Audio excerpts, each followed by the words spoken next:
Hey people, hope you guys doing great. In today's video we will see, what if Naruto got harem with Gwen, Lindsay and Leshwana, part 4.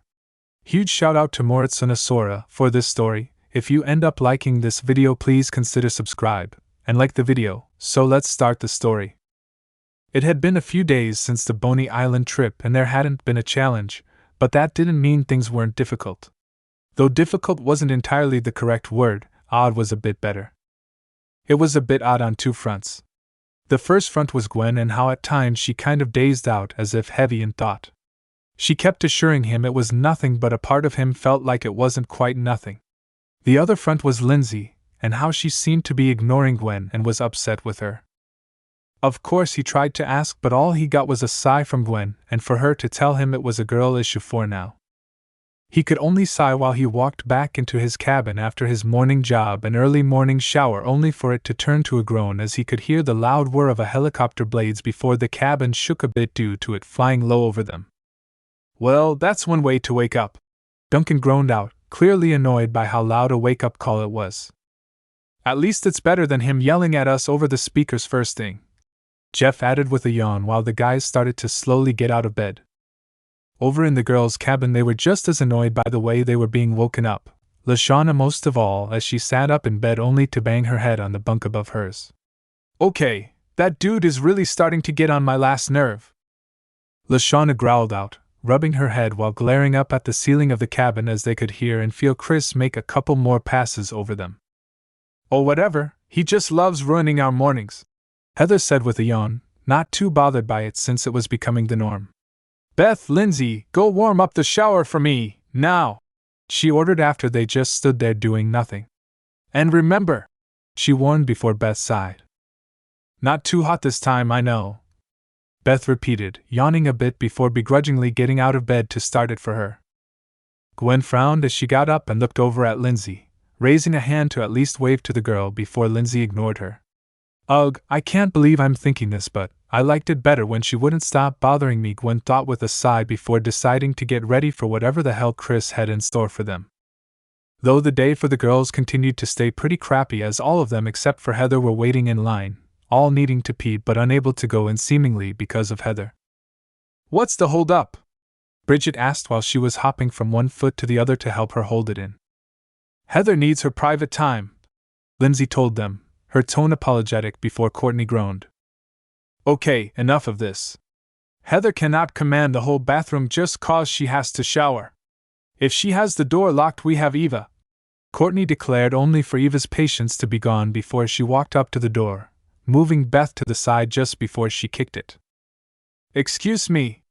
I'm using the showers here, Heather yelled out, poking her head out only to freeze once she saw Eva glaring at her. And we need to pee so deal with it, she declared before the other girls rushed in behind her to use the bathroom. As the girls walked out, done with their business and no longer tense from holding it, they paused as the loudspeakers squeaked on. I hope you are ready for the most challenging challenge yet. Breakfast in 3 minutes at the campfire pit, Chris announced to all of camp. Well, wonder what he has in store for today, Duncan grumbled as the guys finished getting dressed and made their way to the campfire pit. Naruto smiled over to Gwen beside him, able to snag a seat beside her easily without seeming too odd given the teams were kind of somewhat mixed amongst themselves. Gwen seemed happy to see him, giving him a warm smile before Chris showed up at the campfire pit. Are you all ready for today's Extreme Max Impact Challenge? Chris yelled, trying to hype them up with some dudes cheering, excited for something intense since dodgeball was the last real physical challenge. Incoming! He yelled before quickly throwing a Kinect Gwen, Naruto quickly catching it moments before it hit her in the face. Close call there, Naruto whispered with a smile, handing her the one that almost hit him before catching the one Chris threw at him without even looking. Going to have to try harder than that to hit me, Chris, he told the host, getting him to TSK as if disappointed he didn't blindside him. This is breakfast, Chris added, tossing more cans of beans to everyone one by one. No, breakfast is crepes, croissants, or even chef's crappy burnt eggs, Heather told Chris only for the host to ignore her and continue to toss out cans. Today's challenge is about survival. We're going hunting, Chris announced, pulling out a green paintball gun from behind his back. Now that's more like it, Duncan said as he quickly became excited at the prospect of some shooting. Isn't that a paintball gun? Harold asked after moving to stand beside the host to get a closer look. Why yes, Harold, it is, Chris told him before shooting him in the chest and sending him falling backwards to the ground. So we won't be killing anything? Bridget asked, this quickly raising her spirits after fearing she would have to quit the challenge or refuse to take part in it. The utter last thing she wanted to do was hurt any animal, and was ready to refuse to take part in any challenge that asked her to do so. Negatory! This is the first ever paintball deer hunt. I'll announce the teams once we head out in the woods, so finish breakfast, Chris told them, kicking over a box of can openers and spoons for them to use. Cold beans, can't say it's too bad. Could be worse, Jeff muttered, opening up his can and plopping down on a stump. The guys were quick to finish their beans, wanting to get to the good stuff of the awesome challenge, while the girls were a bit slower, either out of not being too into beans or just it being their normal pace. Once everyone who wanted to eat was done, they followed Chris into the woods to where he led them to a board that had 8 paintball guns hanging on it, 4 red and 4 green, and a trunk below them. Since the teams are now balanced, here are the breakdowns. Killer base hunters are Harold, Jeff, Bridget, and Eva, locked and loaded with base blue paint. Chris begun, tossing the green rifles over to them. And using orange paint are gopher hunters Leshwana, Beth, Katie, and Lindsay. Chris continued while tossing the red rifles over to them. You also get these stealing glasses and wicked camo caps, he said, modeling a pair of see-through orange safety goggles. The rest of you, on the other hand, are now deer, he revealed with a smirk. Here are your antlers, noses, and little white tail, he teased, holding up a pair of antlers attached to a tan headband and small red nose before turning around to reveal a deer tail attached to a belt that he had on. You're right, I am not wearing that, Heather refused, crossing her arms and looking at Chris like he was insane. There is no way I'm a deer, Duncan said before Chris quickly put the antlers, nose, and glasses on him. Take those off and your team is toast, Chris told him while also putting the tail on him. Huh, a fox with antlers. You some kind of new breed of jackalope or something? Gwen asked with a smirk as she watched Naruto put on his gear. The way he wore the antlers, the headband around his forehead, it made the antlers pop out through his hair, almost making it seem like they were actually attached to his head. Wouldn't be surprised if there is a taxidermied fox with antlers somewhere in the world, he told her with a shrug, smirking back at her.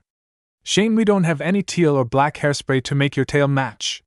Got to say you make a cute deer though, he told her, peeking over her shoulder to look at her tail before she smiled and blushed a bit at. Good luck, try not to get shot, he added in a soft tone so they couldn't be overheard before heading over to join his fellow deer. Deer! Off into the woods! I'd get some distance if I were you, as you only get a 3-minute head start, Chris announced, using a starting pistol to signal the start of the challenge, with the deer jogging off into the woods to get as far away from the hunters that they could. Base.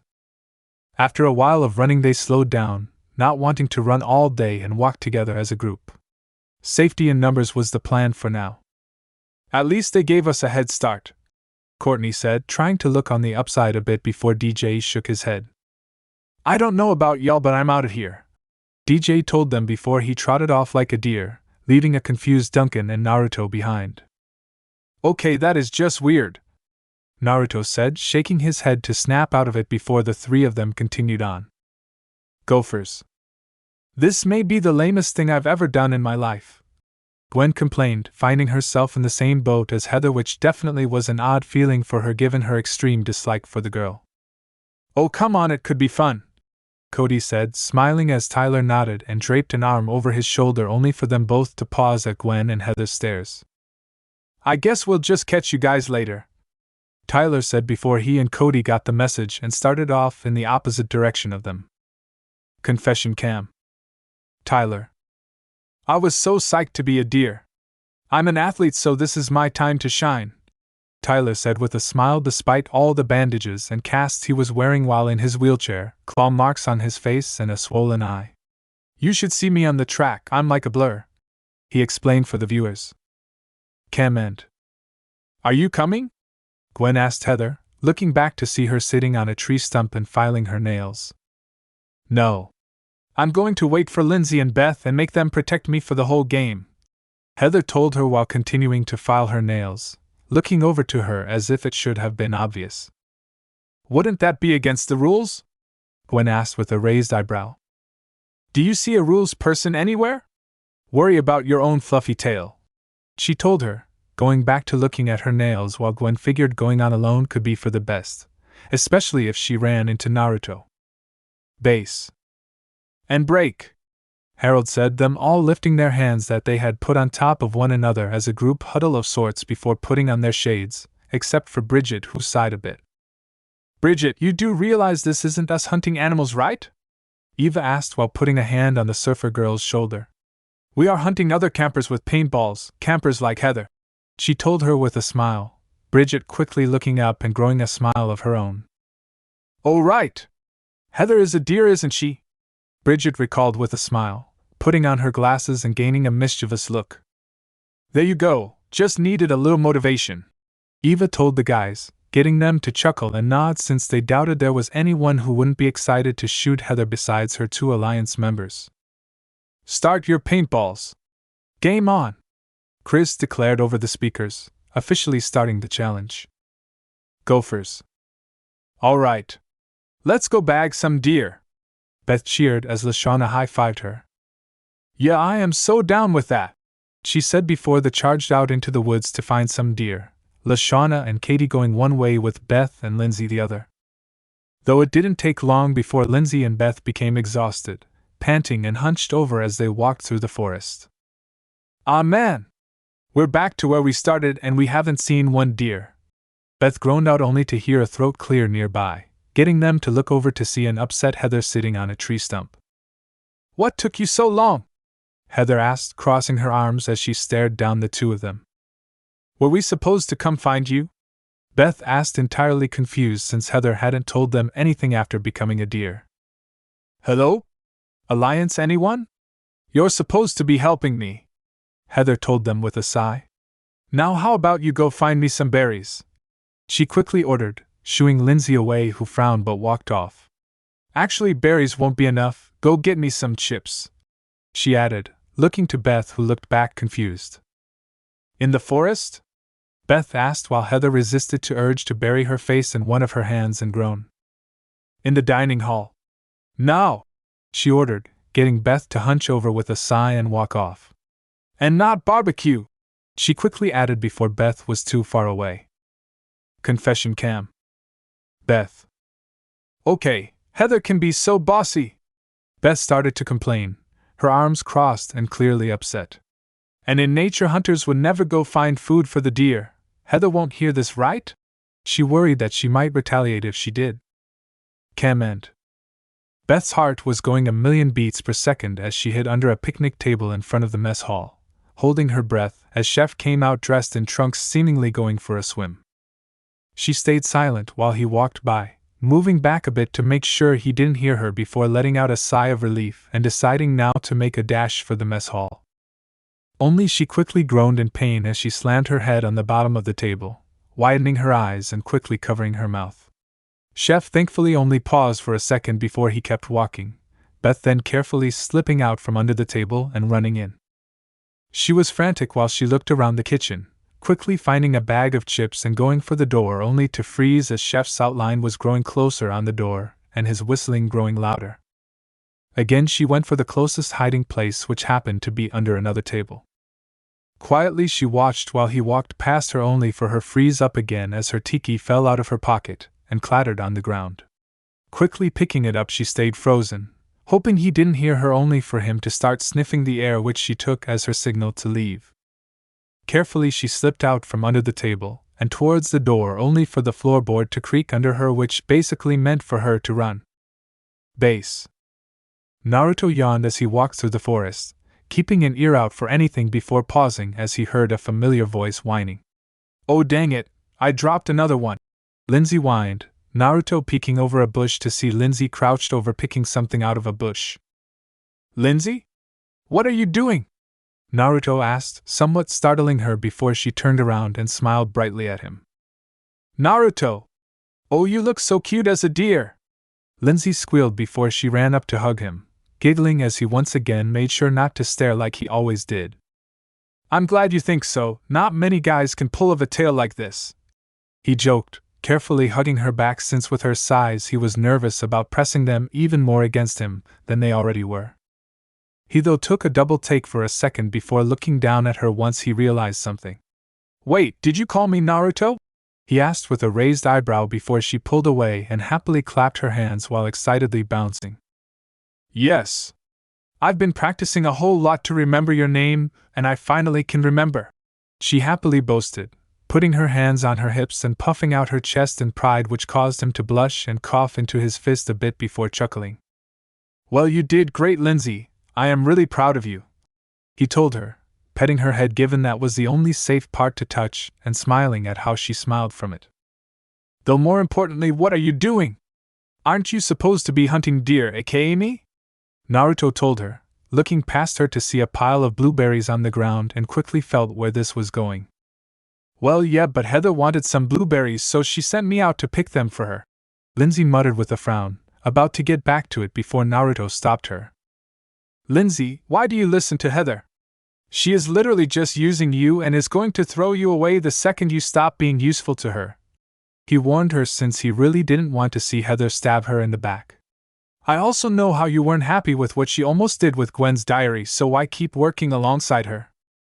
He added, looking her in the eyes as she frowned and looked down at the ground. But if I leave Heather, then I won't have anyone to help me, and Heather would get really angry, Lindsay muttered before he made her look back up at him. Lindsay, you are a sweet girl. I highly doubt anyone on your team doesn't like you and wouldn't look out for you, plus you have Gwen by your side, he told her, getting her to pout and look back down at the ground. I don't know, we kind of had an argument, she grumbled a bit while Naruto just nodded. Yeah, I could tell. Gwen will only tell me it's about girl issues, and while I might not be a girl, I can tell you this. He started as he took her hands in his and gave them a soft squeeze. Just talk to her. I'm sure if you two just sit down instead of refusing to talk to one another, everything might get better, or at least better enough to where you two can be there for each other, he told her while she frowned and looked up at him. Plus, I don't think she is angry. She wants to talk but is nervous, I think. Make the first move and I think it'll mean a lot to her, he suggested, giving her a soft smile before she grumbled and put her forehead against his chest. I guess I'll try, only 'cause of you. She pouted before she stepped back, picked up her gun and a few blueberries seemingly for herself. You want some before I go? She asked, holding one out to him before he took it from her. That sounds great. Good luck with Heather, be brave, he encouraged her, eating the blueberry as Lindsay nodded and hurried off. Well, I hope I didn't make things worse, he thought with a frown, hoping for the best since he had to admit he liked that Gwen had a friend and ally in Lindsay and wanted to do his best to help it stay that way. Plus, he really didn't want to see a sweet girl like Lindsay continue getting taken advantage of by Heather. Gophers. Beth panted in exhaustion as she felt she was far enough away from Chef before she stopped, suddenly gaining a look of realization before she started eating the chips. Confession cam. Beth. So I'm running for my life from this psycho chef when all of a sudden it hits me. I'm doing this for Heather. I don't even like her, Beth yelled in the confessional, reaching her boiling point and then some over everything that had happened today. Cam end. Whoever you are, go ahead and shoot me. You can't make this day any stinkier, Beth said, not having any part of anything right now as she walked through the forest with Cody hopping out from the bushes beside her. You're a hunter and I'm a deer. Slight food chain issue with me shooting you. How goes it? Cody asked Beth, worried a bit about her since she seemed incredibly upset. I am so done with this game, she yelled out with a sigh. What happened? Have you bagged any deer yet? Cody asked her again, trying to figure out what was up with her. No, but I did risk my life to steal a bag of chips, she told him before she heard a scoff. What took you so long? Heather asked, clearly impatient and upset. Here, hope you know what I had to go through to get those, Beth told her, handing her the bag with her and Cody ducking down as Heather snatched them harshly out of her hand. There's like 11 chips left, she yelled before taking a sniff of them and recoiling. And they're barbecue. Go exchange them for dill pickle, Heather demanded, turning her head to the side. Beth almost reached down to get them before she stopped herself and stood back up. No, Beth said, standing her ground and getting a look of shock and anger from Heather. What did you just say? Take it back, Heather demanded with a glare while Beth stood unaffected in front of her. No, Beth curtly responded, refusing to budge. Take it back, Heather ordered before Beth shook her head. No! I'm tired of being your slave, Beth declared as she slung her gun over her shoulder. Now if you don't mind, I have a challenge to complete, she told her while Cody, who had stuck around through it with her, followed her. Heather glared furious daggers at Beth before she yelped in pain as a blue paintball hit her in the arm. Whoever you are, this is so not cool! Heather yelled, only for 2 more paintballs to hit her in the head and in her gut, knocking her off her stump. In the distance, Harold, Bridget, and Eva smirked and high-fived amongst themselves. As the base hunters left and Heather stormed off, a deer that had been hiding nearby popped his head out from behind a bush. Geez, thought they'd never leave, Tyler said with a sigh before smiling at the bag of chips left behind.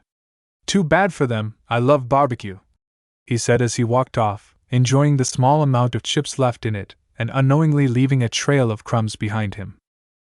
Base. Naruto smiled as he relaxed against a tree, everything going great on his end so far since no hunters had even come close to him except Lindsay, and he doubted she'd actually shoot him.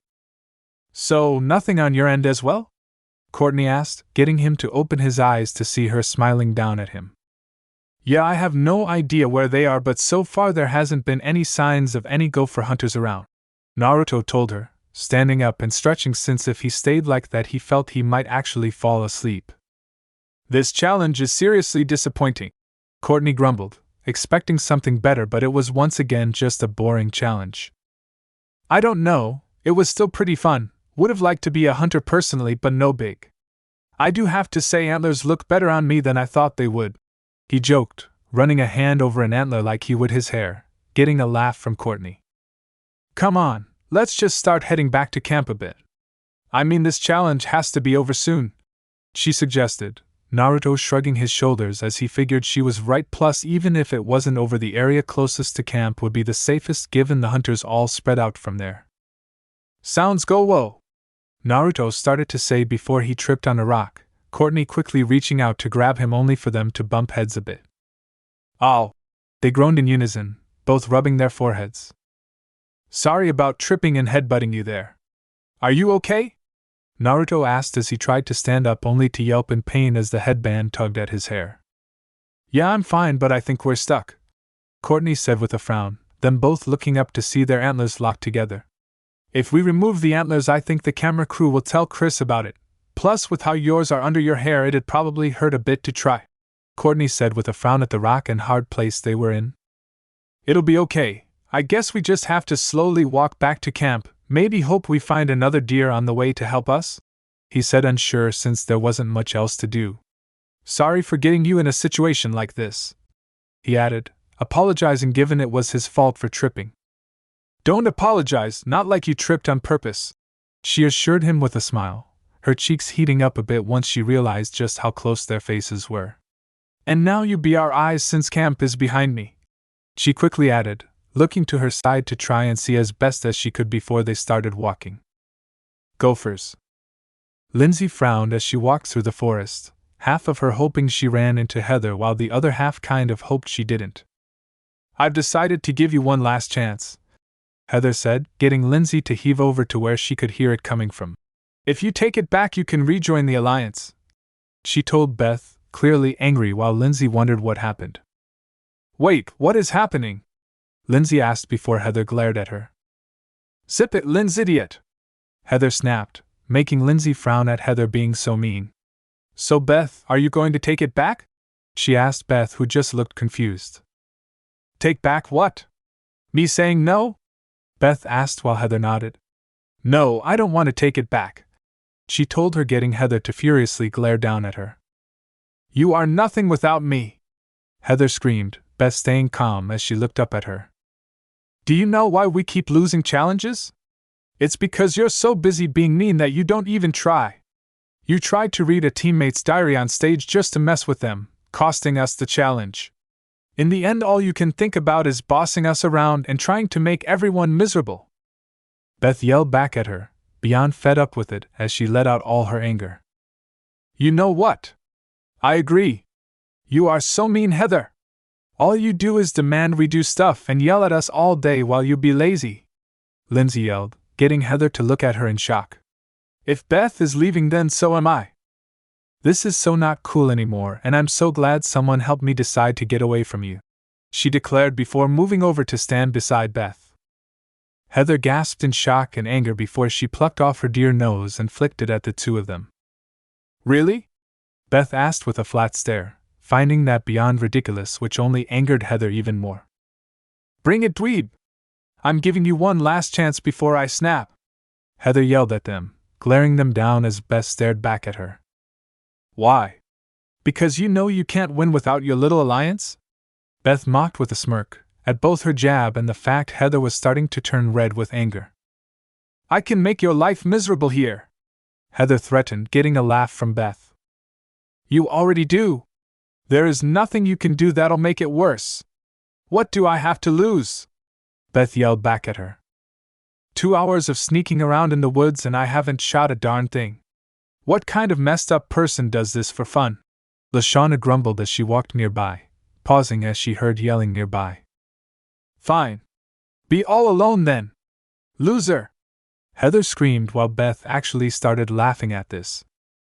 "You're the only one who is alone now, Heather, as I at least have Lindsay by my side," Beth told her, Lindsay nodding with a smile.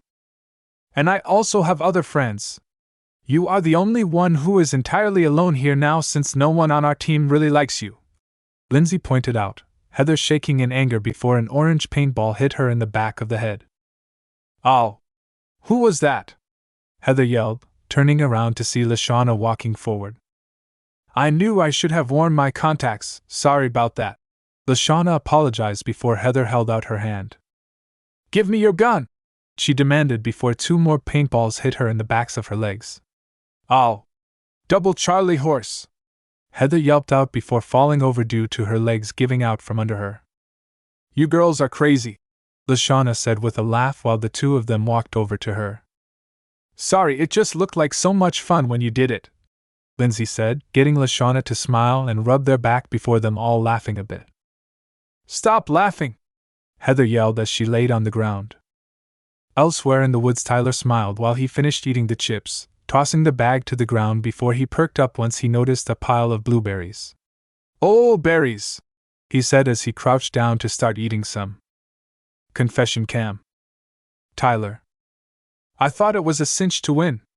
I almost made it all the way through without getting hit by a single paintball," he told the audience with a proud smile on his face. Cam end. He froze as he heard growling behind him, turning slowly to notice a bear standing up behind him. "Hey big guy, want some berries?" he nervous asked the bear only for it to roar in his face. Confession cam. Bear.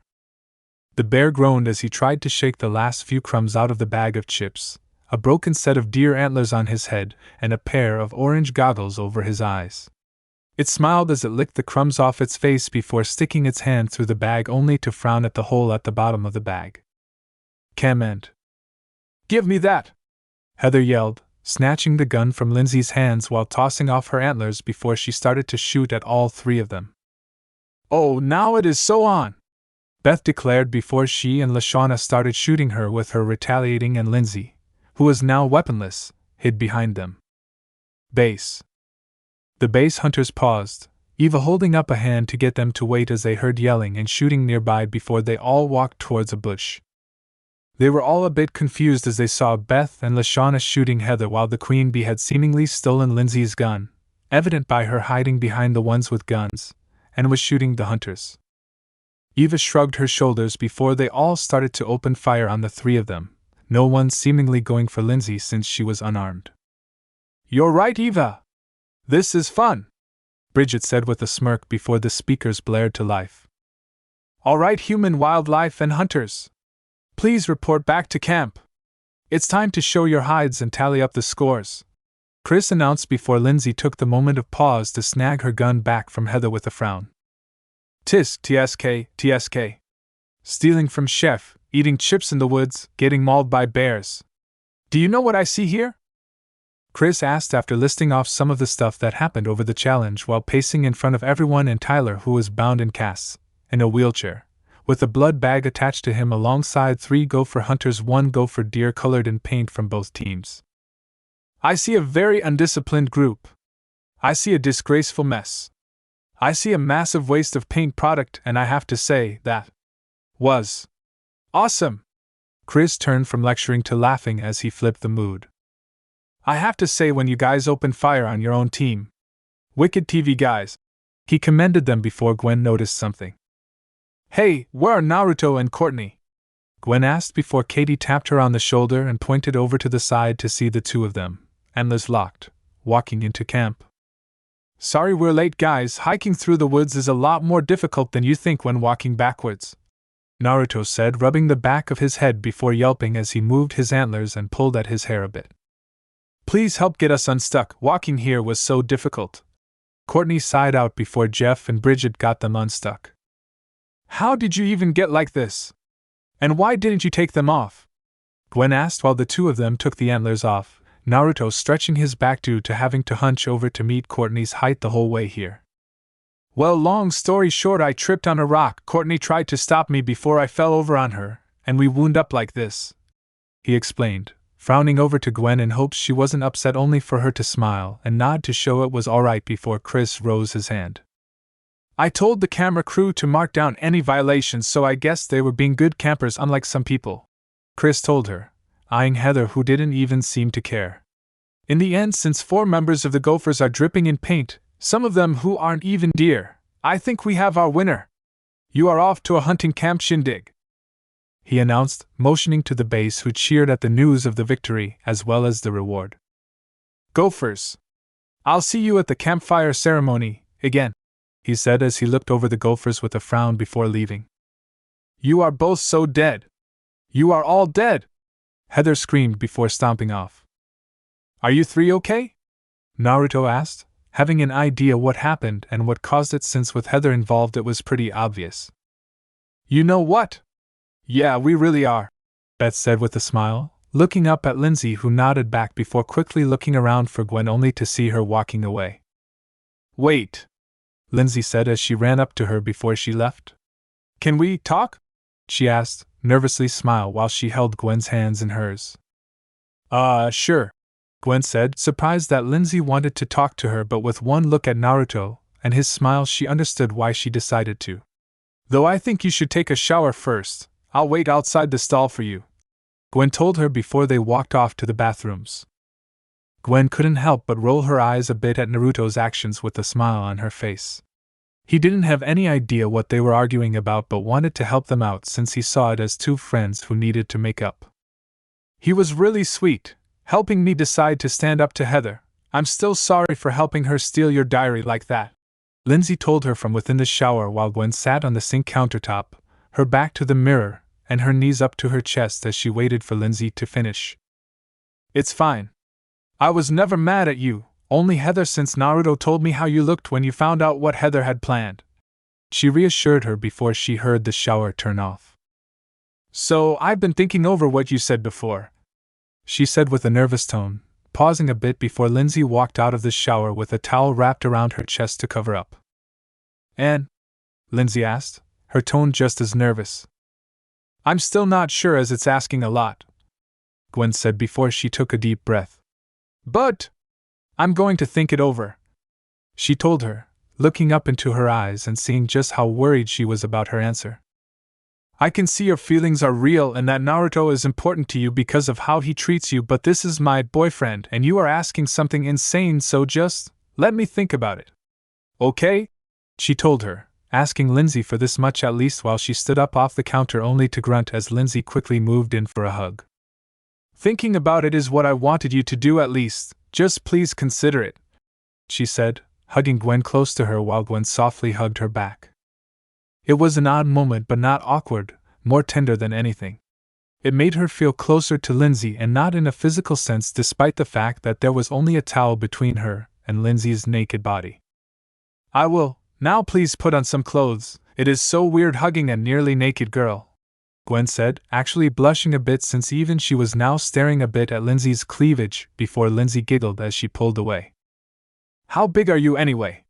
Gwen had to ask since it had been something a few of the girls wondered but always felt odd about asking, since it's not really something you just ask out of the blue to a girl you just met. I think they are in J cup last I got measured. Could be bigger since my bras are getting a bit tight. Lindsay giggled out, cupping her breasts over her towel with a smile. Want to feel them? She asked with a tilt of her head before Gwen turned dark red. W what? And no. G get dressed. Gwen yelled as she quickly walked out, blindsided by the offer before closing the bathroom door behind her. She panted a bit, trying to calm her heart before staring down at her own chest. Maybe I should drink some more milk, she thought with a grumble, feeling incredibly inadequate while heading back to the cabin to get ready for the elimination bonfire ceremony. I mean, seriously. What is wrong with all of you people? We are here. Again. I can't wait to see Beth get kicked off. I just wish I could vote off 3 campers at once. Heather chastised them with a glare, glaring extra hard at Lindsay, Leshwana, and Beth. There are only 7 marshmallows on this plate. As I call your names, come and claim your marshmallow. The camper dash. Chris told them before Gwen sighed. Who does not receive a marshmallow must immediately return to the dock of shame, catch the boat of losers and leave, Gwen said at a rapid-fire pace. Can't we just get this over with? She asked, tired of the same old thing over and over again. Fine. Whatever. Spoil the moment, Chris said with a roll of his eyes before one by one he tossed each camper a marshmallow until it was down to Tyler and Heather, the latter surprised that Beth had gotten one. Campers, this is the final marshmallow tonight, he said, holding it up in the air as he looked the 2 remaining campers in the eyes while pausing for dramatic effect. Heather, he revealed, Heather instantly snatching it from his hands. You are all lucky, okay? Very lucky! Heather yelled as she glared them all down, a good number of them looking at her like they couldn't care less about her or her threat. Tyler, the dock of shame awaits, bro, though I guess we can help you get there, Chris said, only to remember he couldn't move his arms in his wheelchair. I'll do it, Beth offered, raising a hand to push him there for them. Bye, Tyler. Just know we did it so you could get medical attention better than what they have here. Everyone on the base also hope you get better soon, Katie said, waving off her fellow former base while other Gophers waved him off with fellow sentiments, other than Heather, who didn't care. See you guys, thanks for having me here for this long, Tyler said with a smile, showing he had no hard feelings before Beth rolled him away to the dock. The base frowned as Katie nodded to them once she returned to camp, having told them the Gophers' plans for Tyler. Sucks to see the dude go, but that's just how it is sometimes, Jeff said with a shrug before Naruto perked up a bit, seeing Gwen motioning for him to come over to her. It wasn't hard to slip away. A simple mention of the bathroom and people didn't really inquire deeper, plus Duncan's fist bumped showed he'd cover for him if he stayed out too long. Hey, everything okay? Naruto asked her, putting his hands on her hips as she smiled and nodded. Yeah, I just wanted to say thanks for helping me with Lindsay. We are better now thanks to you, she told him as she leaned up to softly kiss him. I'm glad. Lindsay is a sweet girl and I kind of like the idea of you 2 being friends. It gives you a close ally on your team and all as well after all, he explained while he rubbed her sides a bit before smiling as he remembered something. Oh yeah, I also got you something, just a cute little gag gift since there isn't anywhere to really do anything too much on this island. He started off, keeping her in the dark until he pulled out a deer tail on a belt from the previous challenge, only this one was much different. Instead of brown and white fur, it had seemingly been colored teal and black, the mere sight of it making Gwen giggle a bit.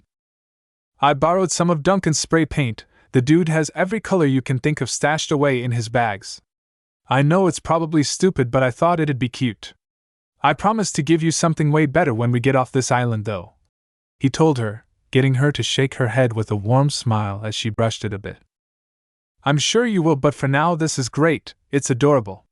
Thank you, she said softly, leaning up to kiss him again, only, keeping it going longer to where she had him pushed up against a tree as they made out.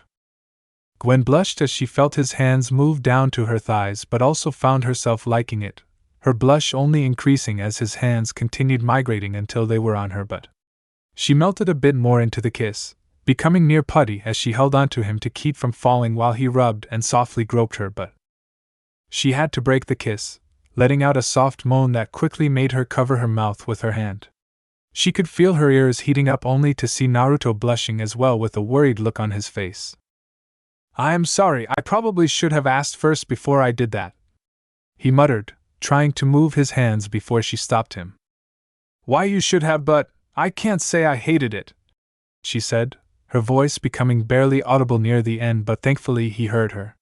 "That is enough for now, big boy. I am so not doing that kind of stuff out in the open," she teased before gently pushing him back.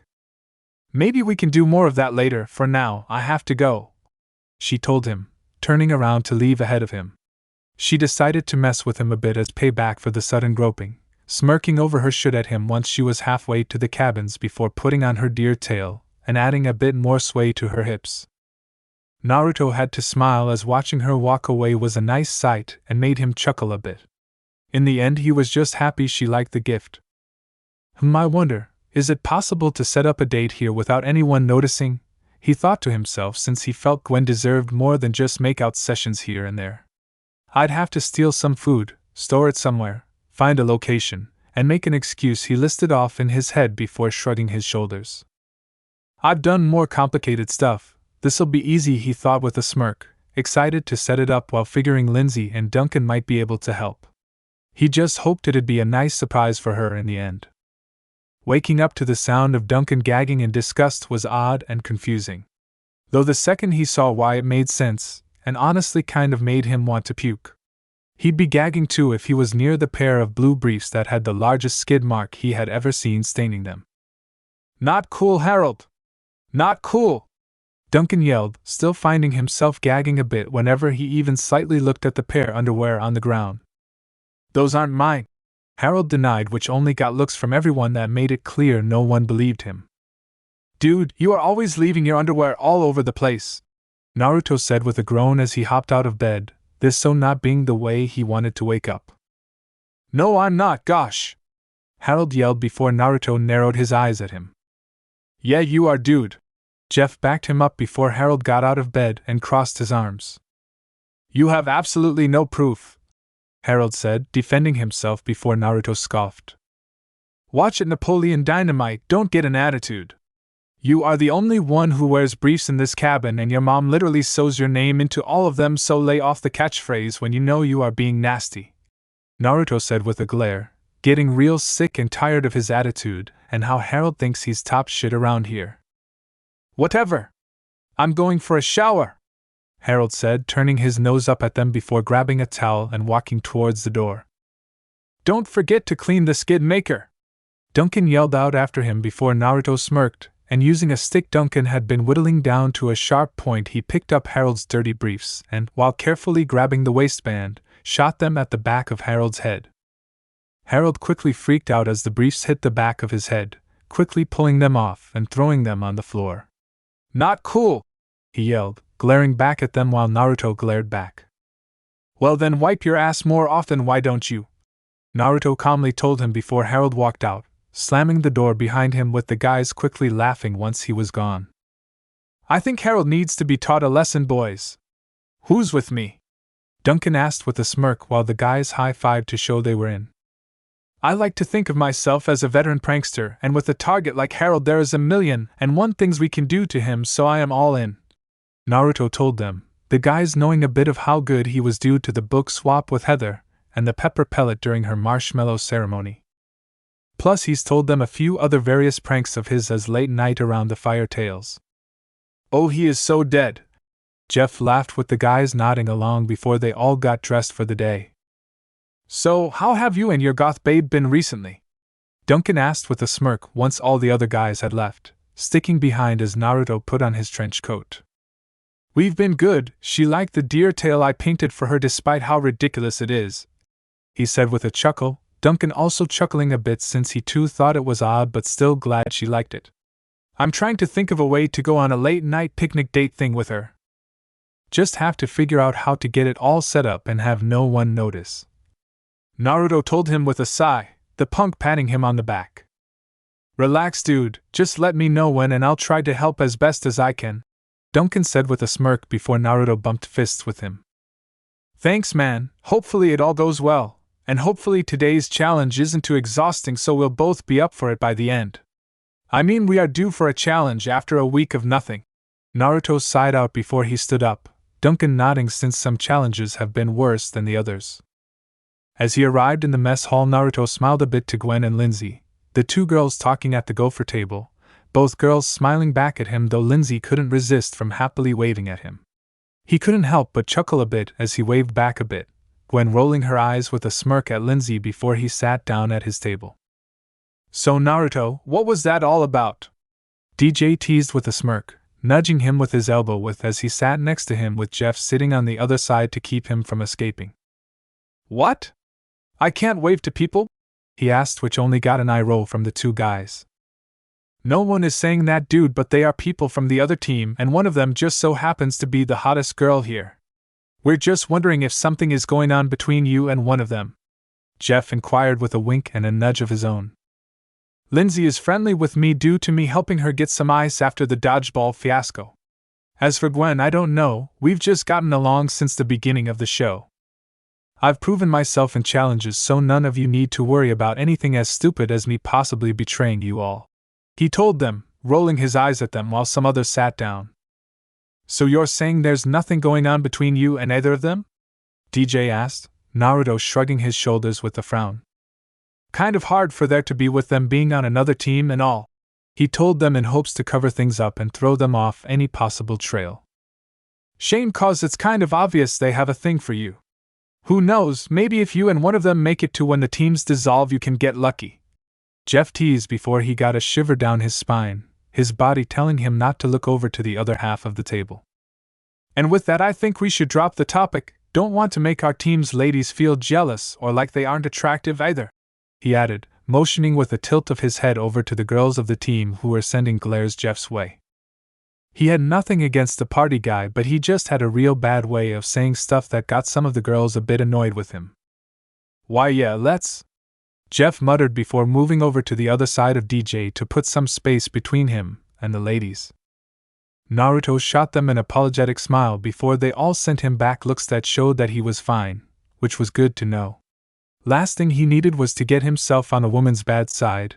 He had seen how scary his mom could be when she got pissed off, and he definitely didn't want to try and see if any of these girls could potentially be the same. All right, campers. Hurry up with breakfast. I want you down to the beach beside the docks in 10 minutes. Today's challenge is going to take up most of the day, Chris announced, clapping his hands as if to tell them to hurry up.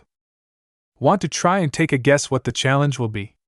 Last one was a bit of a dud with the paintball, so I don't know if it'll be another physical challenge, Naruto asked his team while they had various reactions. I wish it would be a physical challenge, only this time a good one. The normal challenges are getting boring, Eva grumbled with a frown, with the others nodding a bit given they felt the challenges kept going up and down in quality. Who knows, the next one might be fun. They might not always be the most exciting, but I still think they are fun in their own separate ways, Bridget said, trying to encourage them to look at it in a glass half full way instead of half empty. She does have a point, let's just stay strong and work together like we have been doing so far, Courtney added on, getting everyone at the table to nod along with a smile since they have been doing pretty damn good so far. With breakfast done, the teams left, walking off to the beach where they could see Chris waiting for them. Today's challenge will test your minds, your teamwork, and your skills in the kitchen, Chris started to tell them once they were all standing in front of him. You'll be cooking a 3-course meal and serving it me for tasting. The winners get a reward and the losers will send somebody home. Each team will appoint a head chef to create the theme of the meal and to oversee the cooking, Chris said, explaining the challenge to the two groups before motioning behind them. To cook you'll need ingredients. Every morning a truck brings us food, today's task starts there, he revealed while a large cargo truck backed up out of the ocean and a dolphin peeked out of the driver's seat to give them a tip of his hat while chirping. Is anyone else seeing the dolphin driving the truck? Naruto asked Bridget in a whisper while he waved to the dolphin. Yeah, best not to dwell on it, Bridget said, just as confused as he was before they shook it off and caught up with their team. So, anyone have any ideas of what we can do with all of this? Courtney asked while they all looked inside the truck. We could do a killer Italian theme with all the tomatoes and salami they have in here? Maybe some pasta and cannoli? Jeff suggested before Duncan patted the party dude on the back. Hello, head chef, Duncan said with a smirk before Jeff looked at him and the others a bit unsure. Seriously? He asked while the others along as no one had any issues with him leading them given he seemingly had a solid plan in mind. Then let's get grabbing, Jeff instructed as he hopped into the back of the truck with a few others following him in. Head chef! Called it! Heather yelled out while he team walked up to the truck behind the base. Try not to mess up this time, okay? Heather growled out to Beth, the girl merely frowning at her. Seriously, remember, just ignore her, girl, Leshwana told her, rolling her eyes at her attitude once Heather walked on ahead of them. Confession cam. Heather. I had to take the leadership role. Hello? We've been on a losing streak for the last 3 challenges and really everyone else on the team is pretty useless, so I'll just have to take charge, Heather said with a roll of her eyes, being beyond tired of her useless team. She figured if they could just listen and obey her for once they'd finally be able to win for once. Cam end. Everyone got what they were told? Naruto asked, hopping down off the truck before setting his stuff down to help Courtney and Bridget get out of the truck. Yeah, we all double-checked with Jeff, right? Courtney asked, everyone nodding before Jeff was the last to hop out of the truck. Then let's hit the road, he told them with them all following him back to the mess hall. Okay everyone, get what I tell you all and we can get started. Leshwana ribs, Beth pineapples, Lindsay macadamias, Katie molasses, Gwen tomatoes, Cody mangoes. She listed off, watching as each person walked out to make sure they had what she told them to get. Mess hall. Okay, we've got like 3 courses and like 8 people including myself, so everybody partner up in groups of 3. One of the groups will only have 2 though, Jeff told them, tossing a can that Harold barely caught. I can make pasta dough since I've made it before, given I make homemade ramen all the time and I'd say I'm pretty good at it, Naruto told Jeff with DJ and Bridget raising their hands after him. I know how to make a mean pasta sauce, DJ offered as he put his hand on Naruto's shoulder before the 2 of them looked over at Bridget. I can cook pasta, she said, a bit unsure before the 2 of them shrugged with a smile. Sure, why not? Naruto told her, which got her to smile and pump a fist in victory, something he couldn't help but chuckle at. I can make the cannoli filling, Courtney offered before Duncan shrugged his shoulders. I guess I can help with that, shouldn't be too hard, but what about the pastry stuff that it goes in? Duncan asked, only to raise an eyebrow as Eva shyly rose her hand. I'm pretty good at that kind of stuff, Eva admitted, feeling a bit embarrassed to tell others. Baking was something someone she had gone to see in the past had suggested to her, and honestly it did help her a bit. Taking her frustration out by beating dough was a nice outlet, and she got tasty food at the end of it, so it was a win-win. Oh nice! Seems like we got the muscles for our dessert, Duncan said with a smirk, raising a hand for her to high-five, Eva a bit surprised at first given she expected teasing but quickly high-fived him back while cracking a small smile. Guess that leaves me and Harold on the antipasto, Jeff said, since that was something he was pretty good at, so he's glad he ended up with that dish.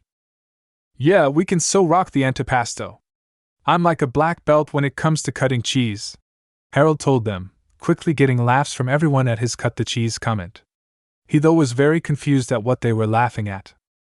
Well, try not to cut cheese in our direction and I think we'll be fine, Naruto said with a chuckle before the groups got divided to start their dishes. A quick look between the guys, sans Harold, and a nod from Naruto was the signal for Jeff to slip off to get something from the cabin, which was code for the beginning of their pranks on Harold. If he was going to leave his dirty drawers all over the cabin and refused to admit they were his, then they were going to make sure he regretted it. The first step to their prank was them taking away all his underwear and pants, clean or dirty except for one item, which was what Jeff was off doing. As he returned, peeking over the swinging doors that led to the kitchen, 2 thumbs up was DJ's signal to start the next step. Where do you want the water, Bridget? DJ asked, holding a pot of water before not noticing Harold and bumping into him, spilling the water all over his pants with an oops. Hey! Smooth move, Dorcahontas! Harold yelled before Jeff walked into the kitchen. Oh, bummer! You better go change, dude, Jeff told him, Harold walking past them and the two of them bumping fists, with some snickering between the two as he left. What is going on with them? Bridget asked with a raised eyebrow while she stood beside Naruto while he started making the pasta dough. We are just teaching Harold a valuable life lesson through some pranking. Trust me when I say it's well deserved, Naruto told her, smirking a bit since Harold going to get changed was step 2 of things. He though didn't dwell on it too much before he took a step back from the dough. Enough about that though, you want to give kneading a go? It's pretty fun and it can be useful to know how to do, he offered, getting her to frown a bit. You sure I won't ruin it? She asked before he grabbed her hands and pulled her towards the dough. You'll be fine, I'll stop you before you even get close to over kneading it, so just give it a go, he told her, putting her hands in the dough with his hand over hers as they stood side by side. Just move your hands like this and you'll be fine, he added as he kneaded the dough with her a few times, entirely missing her dark blush as the girls on the team narrowed their eyes a bit while the boys just smirked and enjoyed the sight. I think I got it now, thanks, Bridget stammered out a bit before he pulled away with a smile. Great! Now just keep at it until I say when, he told her, sitting up on the counter beside her while the Gophers filed into the kitchen. Gwen, Lindsay, you're on the citrus macadamia upside down cake flambe, Heather started as everyone started to set down ingredients. Do you know how to make an upside down flamer thingy? Lindsay asked after turning towards Gwen, who merely shrugged, getting a deadpan from Heather. Cody, you and Katie are on ribs, she instructed to the two of them once they walked into the kitchen. Leshwana and Beth, you're on pineapple skewers and mango dip, she finished while walking over to them. Girl, let me handle the appetizers. I know a mango chutney that'll melt the socks off the devil, Leshwana bragged with confidence. Oh really? Well, that's so great, but since I'm head chef we're going to stick to my plan, and my plan is pineapples with sticks through them. Got it? Heather asked, getting up in their faces a bit before Leshwana could only nod with a roll of her eyes. Harold. Shirt. Harold droned on as he looked through the dresser of his that Chris had provided for each camper. He frowned a bit as all he could find were shirts, no underwear or pants anywhere. The only thing he could find was something he had brought for a potential special occasion. Looks like it's your time to shine, Harold said with a smile as he pulled out a rather small red pair of underwear that looked more like a thong mixed with a pair of briefs. Mess hall. You so like him, don't you? DJ asked Bridget in a whisper, not wanting anyone to overhear them and smirking as she quickly blushed. DJ's smirk grew a little more as he watched her look over at Naruto, who was juggling 3 tomatoes after they told him they could handle the pasta sauce. What? No, maybe, Bridget said with a sigh, hanging her head a bit while DJ patted her on the back. Here, try and get a bit closer, he whispered to her before clearing his throat. Yo, Naruto! You mind filling in for me for a bit? I think we need a few more tomatoes, so I'm going to go get some, DJ told him, getting Bridget to look at him in a bit of shock while Naruto skillfully caught the tomatoes he was juggling. You sure? You can use the ones I'm messing around with, Naruto offered before DJ chuckled and waved him off. We'll need more than 3, so I still have to go. You keep chopping for me so we don't waste time, DJ explained, Naruto hopping off the counter with a salute. Aye, my good man, Naruto said with a smile as they bumped fists, and he slid into DJ's spot next to Bridget, missing the thank you look Bridget was giving DJ. So Naruto, how good are you at cooking? Bridget asked, smiling over at him while they resumed chopping up tomatoes. I'm pretty good. I travel a lot for my job, so I've picked up a good number of dishes from places I visit. I like cooking as it's pretty fun and someone in my group of friends has to do it, he told her with a groan and roll of his eyes, the smirk on his face showing he wasn't actually angry. Oh really? You travel? Where have you been to? Bridget asked, since despite being on the same team there was still a lot of stuff they didn't know about him, main thing being his job, which he never went into detail about. I've been all over Europe. a few places in South America, Africa, and Asia, as well as Australia, and my favorite being Japan. Traveling is a sweet part of my job at times, and the food I get to eat is also really killer," he told her with a chuckle before she frowned a bit. "Wait, if you've experienced a lot of food and can cook, why didn't you ask to be head chef?" Bridget asked, raising an eyebrow at him a bit confused. "First thing you learn with teamwork, never constantly stand up into the leadership role. My job kind of keeps me in a leadership role, if you want to call it that, and even then I try to let my friends who are my coworkers have equal say. One thing I've come to learn is that you have to let your team members get some miles in the driver's seat. No one likes a hog. Plus Jeff seemed confident with Italian after he saw all the ingredients, so I had faith in his plan," he explained, getting her to nod a bit, noticing again he didn't go any more in depth with his job. "Okay, seriously, what is your job? You mention it but never say what it is," Bridget groaned out, which only made him chuckle and hold a finger to his lips. "That, my dear surfer girl, is a secret for another day," he told her, getting her to groan louder and grumble as she kept chopping tomatoes. "Careful you don't mash the pastry, Duncan," Courtney warned Duncan with a frown, a bit overly worried of them potentially ruining their part of the challenge. "Relax, princess, we've got this, right, Eva?" Duncan asked as he looked over to Eva, who nodded in agreement, while they continued to roll out the pastry dough. "You focus on the custard and we'll take care of this," he assured her, getting a nod from her. "You're right, sorry." Courtney apologized as she realized she was worrying too much before she let out a scream of disgust just as Harold walked back into the kitchen wearing the smallest red Speedo any of them had ever seen. "Okay, who took all my shorts?" Harold asked, seemingly uncaring about what he was wearing and not the least bit embarrassed as the guys on his team laughed at him, and the girls looking at him, visibly uncomfortable. Even Chris winced in disgust as he walked over to the saloon doors to check on them, only to catch the sight of Harold in his Speedo. 3 hours and counting, guys," Chris quickly warned them before walking off, undoubtedly wanting to get away from Harold. "Gophers. These slices are totally uneven, switch places with Leshwana," Heather told Beth as she came by to check on them, finding it to be far below her standards. "What are you talking about? They look fine to me," Leshwana said while she stopped Beth from walking away as she stared down Heather, already knowing that this, like all her conversations with Heather, was going to end with an argument. I didn't get to be head chef because of poor presentation," Heather reminded her before taking a step back once Leshwana got in her face. "No, you got to be head chef because you called it. And who you think you fooling with this crispy white apron power trip you on?" Leshwana yelled out, finding herself constantly sick and tired of the girl's attitude whenever she started talking. Neither of them really seemed to care or notice as the other team was watching their argument. The Bays were a bit shocked by how into it they were getting, but at the same time starting to get used to seeing this happen between these two girls. "Are you going to be a team player or not?" Heather yelled back, that comment being enough to make Leshwana snap. "I'm a team player, as I'm helping even while I'm allergic to pineapple. More than I can say about you. All you do is boss the team around from your prissy little high horse only to yell and complain when we lose, due to you not doing a damn thing to help." Leshwana ranted as she tried to get in Heather's face, making all the girls on her team, which was pretty much her whole team, have to hold her back to keep her from potentially getting in a fight with her. Heather, a bit afraid for her safety, hurried off, which allowed the girls to let go of Leshwana as she seemingly calmed down a little bit.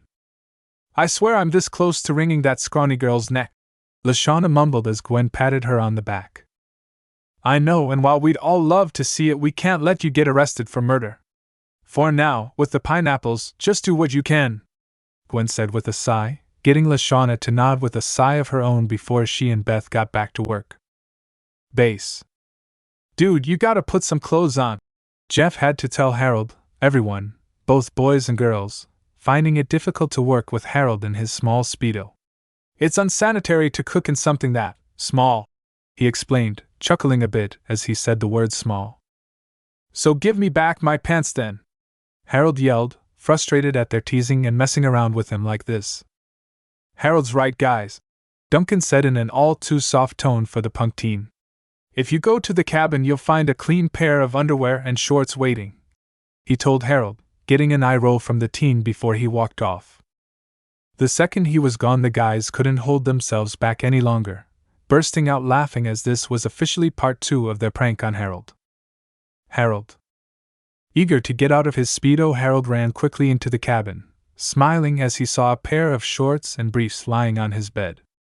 "That's more like it," he said with a smile, holding up the briefs and entirely missing the orange stain on it, and continued not to notice it even as he slid them on. It didn't take long, after they were on, for him to notice something was wrong.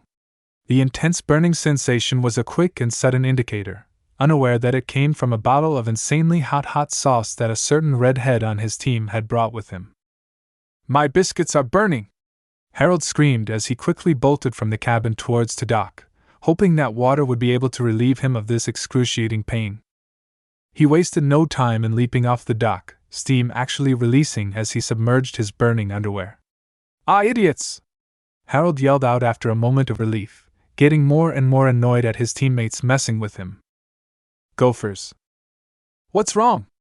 Heather asked as she walked over to Lindsay and Gwen's station, a bit short and annoyed that she had been called over. "We used all the flambe start, but it won't flambe," Lindsay told her, getting a raised eyebrow from Heather. "Nothing happened when you lit it?" Heather asked before Lindsay tapped her palm against her forehead. "Ooh, right," Lindsay said, making it clear she forgot to even do that, which didn't surprise Heather given how dumb she knew the girl was. "Pay attention, girls. This is how you flambe. Step 1, pour the flambe liquid, which you did manage," Heather started instructing, Gwen crossing her arms annoyed at being talked down to like this. "Step 2 of 2, light it," she continued as she lit a lighter in her hand. This should be fun, Gwen thought with a smirk, as on one hand she wanted to warn Heather about lighting a cake utterly doused in flammable fluid, but on the other hand she was annoyed at the queen bee for how snotty she was acting. In the end she just smirked and watched as it quickly, and literally, exploded in Heather's face. She had to cover her mouth to stop herself from laughing out loud as it seemed. In the explosion, Heather's eyebrows were completely erased by the fire. Heather, after a second or two of shock, quickly grabbed a nearby pan to see her reflection, only to scream as she realized her eyebrows were gone. "My eyebrows! Cody!" Heather yelled out, getting the only remaining boy on their team to run over. "Hey ladies, what do you need?" Cody asked, and Gwen, surprisingly, not sensing any creepy flirting intentions from him, as he just calmly looked towards them. "Go get my makeup bag from the cabin," Heather ordered him as she pointed her frying pan towards the door with an annoyed glare on her face that could still be seen even without her eyebrows.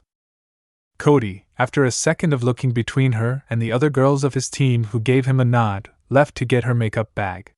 Sure, he might not really get along with Heather, something that everyone on his team could say and be just as true, but he honestly didn't feel like being yelled at by her. One little errand for her wouldn't make him her errand boy, would it? "Excuse me? I need a bathroom break," Leshwana told Heather, tapping her on the shoulder and showing how her arms were covered in large red splotches caused by her allergic reaction to the pineapples Heather was forcing her to handle. "Well, evidently I need new eyebrows. So we don't always get what we want, do we?" Heather yelled out, getting rather close to Leshwana before moving away and slumping over the table. "I'm on a team of losers," she groaned out before collapsing on the table, face buried in it in frustration. Confession cam. Leshwana. "Oh, that is it? Someone's got to teach this girl a little respect," Leshwana declared, her patience for Heather being far in the negatives with how she constantly acted to everyone around her. "She's dealt with bossy girls like her in the past and learned you have to really strike back hard and in a way that showed they weren't going to take it any longer. All she has to do is find the perfect opportunity to do so, but she knew she'd know it when she saw it." Cam and Base. The guys couldn't help but clap as Harold walked back into the kitchen, this time in the only thing he had left to wear, his pajamas. "Nice jammies," Duncan said with a smirk as Harold walked past him. "This is all I've got left, so if you sickos want to see butt naked, hit me with your best shot," Harold told them, his tone tired and defeated as if he didn't care anymore what they could possibly do to him next. "Well, stop leaving your dirty underwear all over the cabin and we'll back off." Naruto told him as he and Bridget started to make the noodles from the pasta dough that had been resting. I told you it wasn't me, Harold defended and glared at him only for Naruto to raise an eyebrow at him, finding it ridiculous that he was still denying it despite his name being on every dirty pair of underwear they found. Well, we tried, Duncan said with a shrug of his shoulders and a roll of his eyes. Hey guys, I made some sandwiches so we can chow down while we work, Jeff intervened, seemingly trying to mediate things a bit by changing the topic and bringing over a platter full of sandwiches. Oh sweet! I'm seriously starving, Harold said as he hurried over and quickly grabbed a sandwich, wasting no time before he took a bite of it. His face though instantly growing confused as he chewed his bite. This tastes like sweat and lotion, it's probably the worst sandwich ever, he continued, trying to see what it was made of before his eyes widened a bit as he pulled out a pair of underwear from it that now had a bite taken out of them. The shock of it forced him to swallow his mouthful. Gross! He yelled out in disgust while everyone started to laugh around him. We'll return all your shorts and patties when you admit your guilt, dude, Jeff told him as he set down the platter of sandwiches, Harold only hanging his head while refusing to answer at all. Gophers! Cody panted in exhaustion as he quickly arrived back in the kitchen. Guys, be careful cause there is a seriously angry hive of bees hanging from one of the cabins and I almost got attacked, Cody warned them as he took a moment or two to catch his breath. Don't just stand there. Give it! Heather demanded, not caring one way or the other about some stupid bees or how he almost got stung. The only thing she wanted was the makeup bag in his hands. Fine, geez. Here you go, Cody said with a roll of his eyes before he tossed the bag over to her. Heather though yelled as Leshwana hip bumped her, knocking her over and catching her makeup bag. She didn't keep it for long, yelling to Beth to catch it before throwing it over to her. She stood atop their prep table. Gimme! Heather growled out to Beth before she threw it to someone else, Lindsay ending up catching it and looking around unsure about what to do. In the fridge! Leshwana told her, opening it up for her to throw it into. Lindsay was still unsure, sure she didn't like Heather but doing this might seriously make her even angrier. Though as Heather impatiently snapped her fingers as if to demand she give it to her and a look to Gwen who merely nodded with a smirk, Lindsay grew a smirk of her own. Oops! She sang out before she threw it behind her and into the fridge with Heather chasing after it instantly. Leshwana quickly jumped on her window of opportunity and slammed the fridge door shut, loving that this was one only able to be opened from the outside. Hey! You can't do this! I'm head chef! I will destroy you! Heather yelled out from inside the fridge, slamming her hands on the door of the fridge, trying to open it with all her strength. Come on guys, leave her to fume in there all she wants. Girl seriously needs to learn how to chill, Leshwana told them, already finding the lack of Heather to be an improvement on her attitude. Now they can actually try and get things done without worrying about her bossing them around. Main dining hall. Beth smiled as she set her team's side of the table since with Heather no longer in control she was able to set it up however she wanted after her team let her. Your meal is coming right up, sir, she told Chris with a smile as she set her special tiki on the table in the middle of a ring of flowers. Jeff though decided to set the mood for the fancy Italian meal they were planning, lighting 3 candles to hopefully do just that. Back in a sec with your meal, dude, I mean, sir, Jeff said, trying to go along with how Beth called Chris sir before bowing out so both of them could head back into the kitchen. Okay, come on guys! Bring out the first 2 meals, Jeff instructed, picking up the antipasto while Bridget smiled as she picked up the pasta with Naruto alongside her before they left, everyone else on the team following behind them. Guys, we can totally win this!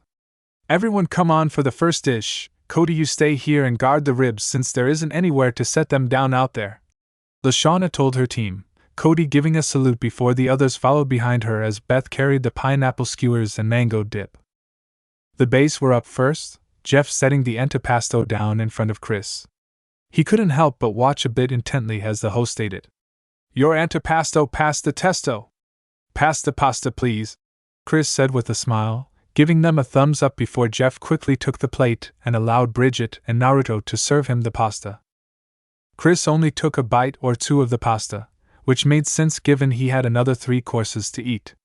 His smile as he finished eating, though, was a great sign. With the classic hand kiss used to show something was perfect, only made it even more clear he loved it. For your 2 dishes I'd easily give a 15 out of 20. Great job on the first 2 courses. Screaming Gophers, you're up next, so bring out your first course, he told them, getting Leshwana to pat Beth on the back to urge her to step forward and put the dish out in front of them. While Chris was eating, Cody stood tall during his guard duty for the ribs, although personally he didn't see much need for it, at least until the door to the kitchen was essentially destroyed by a bear claw. Confession cam. Cody. Okay, so I might have let out a rather girly scream, but you guys so cannot blame me. You saw what a bear did, you Tyler, right? That so justified my scream, and my running away from it. There was no way I was going to let myself get mauled, Cody said with a bit of an embarrassed blush at his unmanly actions. Though in the end he'd rather be a bit unmanly than mauled by a bear. Cam end. Gee guys! Bear in the kitchen! Cody yelled as he ran out of the kitchen, getting as far away from the kitchen that he could without leaving the mess hall. Oh hell no! It's eating our ribs! Leshwana yelled out in frustration, her and everyone else watching from the safety of the mess hall. Yeah, we figured this might happen with you cooking ribs, but don't worry, Chef can take care of it. Chef! Chris called out, getting the large cook to burst in from the front door. Bears know better to try this when I'm in the kitchen. Damn animals took advantage of you kids being there and are now making a mess of my kitchen. Not for much longer they won't, Chef said in a scarily calm voice as he pulled out a cleaver from his apron. The bear froze mid-bite as Chef kicked open the saloon doors to the kitchen. The campers could see the bear almost sweating as it stared at Chef in fear. A single step towards it was enough to send it running full speed from the kitchen with Chef hot on his trail. Well, might as well bite me what is left over, Chris said with a bit of a frown as the ribs had been seemingly devoured completely.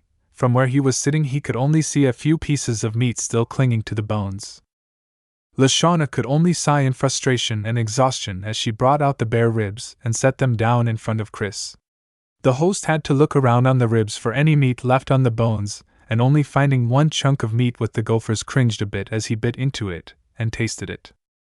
You know what? I've had worse. 2 points, Chris said as he finished the chunk of meat that had remained. As of now, the base lead 15-12. Time for dessert, he announced, tallying up the scores for everyone and signaling the last course of the meal was up for tasting. Eva was the one to set their cannoli on the table beside Courtney as they stood there, nervously waiting while Chris gained a thoughtful look as he ate it, as if he was unsure how to score it. Things though quickly looked up for them as he smiled over at them and gave them a thumbs up. Real solid attempt, easily a 7. Chris told them with a bit of a smirk as he watched Courtney hug Eva and Eva actually hug her back a bit. With that, the base have 22, so the Gophers need all 10 points just to tie it up, and I have to say this dessert looks like a winner, he said once Lindsay placed the Gophers' cake on the table in front of him. Though that potential died out quickly as he stabbed his fork into the cake, and the cake then quickly crumbling to ash with only one solid piece intact on his fork. Oh, that's not good, Leshwana muttered with a frown, surprised that it had disintegrated like that despite the fact it held together when they iced it. Things only got worse for the Gophers as once Chris ate the bit that was still solid he quickly started to choke. Thankfully for Chris, Naruto was quick to get behind him and start with the Heimlich maneuver. It didn't take long for Chris to cough up the piece of food he was choking on, revealing it to be a solid gray lump. What the heck is this? Chris asked as he picked up the piece of food and noticed it looked a bit hairy. It's Heather's recipe. Oh wait! She's still in the fridge, Lindsay yelled out, running to the fridge as even if she didn't like Heather she knew several hours stuck inside it couldn't be safe. What? Girl was making everyone trip, Leshwana told Chris once the host raised an eyebrow at them. Oh, I hear that, Chris said since, like everyone else in camp, he knew how bad Heather could be most of the time. He though couldn't help but cringe a bit as a completely blue Heather walked out with the thickest drawn-on eyebrows he had ever seen. Why you guys are SSS so dead? Heather stutteringly yelled out at them from how utterly frozen she was. Is it over? She asked, looking over to Chris who nodded. It is with the base win 22-13, and it's not just cause I almost died, the ribs the bear ate stank too, Chris told her since the bite of ribs he got had been so small and unflavored. Great! That's just great! Why do we keep losing people? She yelled at her team before she walked over to the table, noticing something odd. And what is this? I didn't approve this, she asked them, wondering what the hell her team had done while she was locked away. I brought it back as a souvenir, you know, from the other island, Beth told them, getting wide eyes from everyone around them. You did what? Heather asked in shock. You mean Boney Island? The deadliest island in Muskoka? The one I specifically not to take anything from or you'll be cursed, Chris told her before she nervously nodded. Yeah? I didn't know. I'll put it back, Beth hurriedly said before running off. Okay, with the base when they will be enjoying a reward tonight, a 5-star dinner under the stars, he told the base, moving away from the Beth situation, and revealing the prize for the challenge which only caused the base to celebrate more. As things settled down, Chris telling them that the interns would clean the kitchen up for them, Naruto subtly pulled Duncan aside as this whole challenge along with the reward was just the perfect opportunity. They literally have a cooking challenge right after he mentioned doing a picnic date with her earlier that morning. If that wasn't a sign he didn't know what was. Don't worry, man, you don't have to say a word. You set things up with your girl and I'll help you be able to slip away, Duncan said with a smirk, then bumping fists as Naruto smiled at him. Thanks, man, this going to be great, Naruto said before hurrying off to find Gwen and see if she'd be down for it. Gophers. I don't know about y'all, but Heather has got to go, Leshwana told her team, them all agreeing with her but also feeling the need to point out something a bit bigger. Look, I don't believe in curses, but you have to admit things have been rather crappy for us since Boney Island. I mean, a bear just busting into the kitchen is really weird and not normal, Cody brought up with a frown, not wanting to face a real bear for a third time. True, you have a point, dear curse, please hit Heather next and if possible hit her upside the head, Leshwana fake prayed before glaring at the end. Gwen mainly droned them out, deciding to vote for whoever they felt was best, and not really caring one way or another, as she stared off into the distance. She couldn't help but perk up and smile a bit as she saw Naruto in the distance subtly calling her over. Okay, vote for Beth, got it. Whatever, Gwen said while she waved them off as she walked off towards Naruto, thankful he was in the direction of the bathroom so she didn't have to make an excuse for why she was leaving. So, who's getting voted off? Naruto asked as he leaned against a nearby tree, smiling at her as she walked up. Beth, because my team believes in curses or whatever, she told him with a roll of her eyes, finding the whole thing ridiculous. While I don't believe in curses, keep in mind that if people hear something like that it'll affect them. It's like a placebo effect of sorts, he said with a shrug of her shoulders before she smirked and crossed her arms. So did you call me over here just to ask who was being voted off, or do you have some other reason? She asked before blushing a bit as he put his hands on her hips and gently pulled her in closer. I do have a reason, but can't I just call you over just to see you cause I miss you? He asked with a smirk, rather enjoying the soft blush on her cheeks and the cute way she avoided looking directly at him. I guess you don't always need a reason with our stupid teams keeping us apart, she said with a smile, looking up at him only to get a soft kiss from him which she enjoyed. My reason this time is because I want to take you on a date. My team is having a 5-star dinner and I want to sneak out of it near the end with some of the food so that I can have a picnic with you, he told her, smiling happily as he saw her eyes widen in surprise before she smiled back at him. Wow, you really are the romantic type. I really lucked out, Gwen said before leaning up to give him a kiss with a warm smile. A picnic date sounds really nice actually, you just tell me when and where and I'll be there, she told him with a smile, enjoying how he had pulled her in close to him. It'll be after your team's elimination ceremony and I'll find you and walk you there. It's a nice little clearing inside the forest that I found on one of my runs. I asked Chef if bears go around there, and he assured me I'd be safe there, he told her, showing her how much he had thought ahead for their first date. Sounds perfect, but how about we get out of here before my team wanders over and before you have to head off for the 5-star dinner, she suggests, since even if they had a date planned for tonight that didn't mean she didn't still want to spend time with him. I know a good area to go to for some guitar practice, you down for it? he asked, motioning behind him with his head to get her to notice the guitar case that was leaning against a tree. Sure thing, just lead the way, Gwen said with a smile, linking her hand with his and allowing him to pick up his case before letting him lead her alongside him. They had to be a bit careful not to be seen as they walked through camp, but even as they ran into someone, luck was on their side, as it was only Lindsay who, after looking them over and noticing the guitar case, only smiled and bounced happily at the sight while clapping. "Oh, you two are so cute!" Lindsay giggled out with a smile, giggling a bit more as Naruto started to blush. "You both so don't have to worry, I'll totally cover for Gwen so no one wonders where she went. Gwen and I have been working on excuses," she told him with a smile, getting Naruto to chuckle a bit while Gwen rolled her eyes with a smile at her.